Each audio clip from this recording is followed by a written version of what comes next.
Hello everybody, welcome back to my channel, The Eclectic Reader.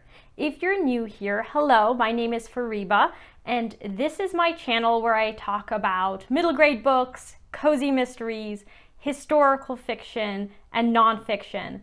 And sometimes I will talk about French literature here, but I'm not sure how much I want to talk about that on this channel. I'm still figuring it out. If you're interested in some recommendations, do let me know. But today I wanted to talk about some middle grade books that I just got out of the library and that I'm looking forward to reading in the second half of March.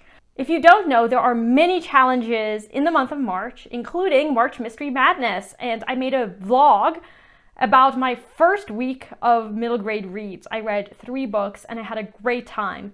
Currently I'm reading some mysteries for March Mystery Madness, but I will be returning soon to middle grade. So here are the books that I have out from the library. In no particular order. The first is The Dragon Warrior by Katie Zhao. So this is the first in a fantasy series following an Asian American girl who lives in Chinatown in San Francisco. And this just sounds delightful. I love fantasy books with dragons. Then I got Winter House by Ben Gooderson. I don't know why my library puts the library sticker right at the top like this, but it does. This book I don't know really anything about because I've just picked it up blindly. I know it's really, really popular.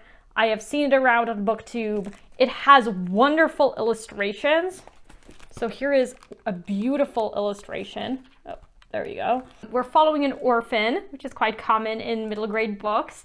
And she ends up in this hotel, and I guess there's going to be a lot of mystery and adventure, and maybe some magic. I just realized this. Okay, can you tell? There are people like behind the house. So there's the house, and there are people behind it. I think the naked hardback. Let me see. Can you see the naked hardback? Isn't it pretty? Okay, there you go. Can't remove the dust jacket because it's a library copy, but that's really cool how the cover, this plastic cover, is in front of the naked hardcover, which is beautiful. So anyway, I'm looking forward to reading this. Then I got an Amanda Flower mystery. So this is actually the only non-middle grade on my pile.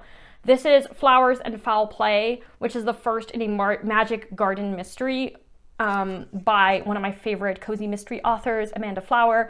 I don't usually read cozy mysteries that include paranormal elements, but there is a read-along hosted by The Courtaginist and I think a few other cozy mystery booktubers, and so I thought it would be really cool to join in.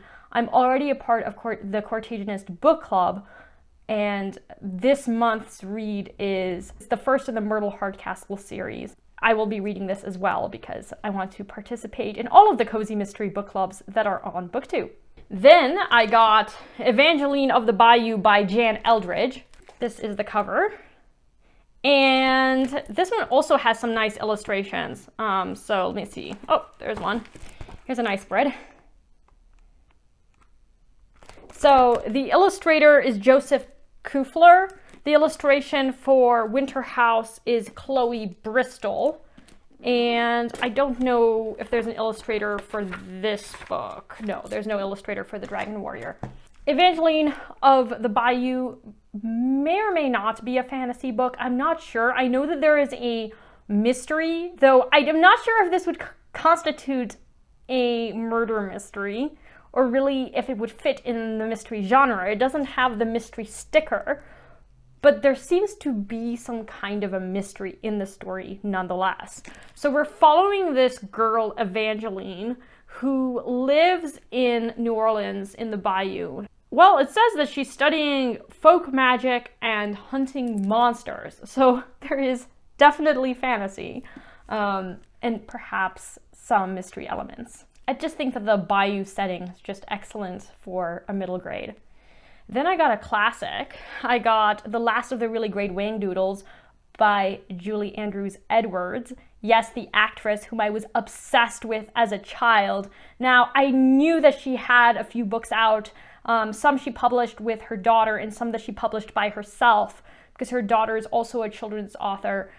This is probably her most famous, and it just sounds wonderful. There are these three children. They're on this quest to find the last of the really great Doodles, which I guess is some kind of a beast.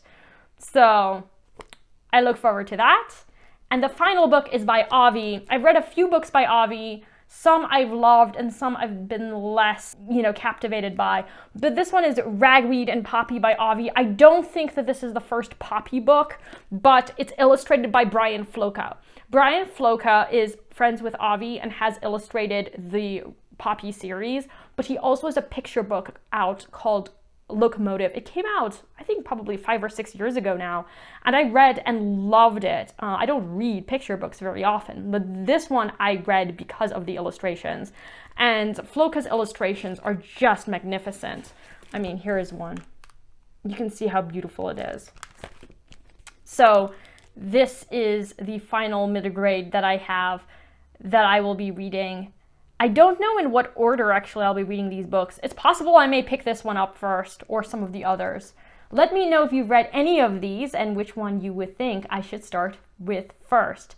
And again, if you're interested in French literature, let me know. I have been a little bit burnt by my other channel where I talk about French literature because YouTube has promoted my videos only to people who are looking for spoilers about the books, who are reading these texts in school and they don't want to read them themselves.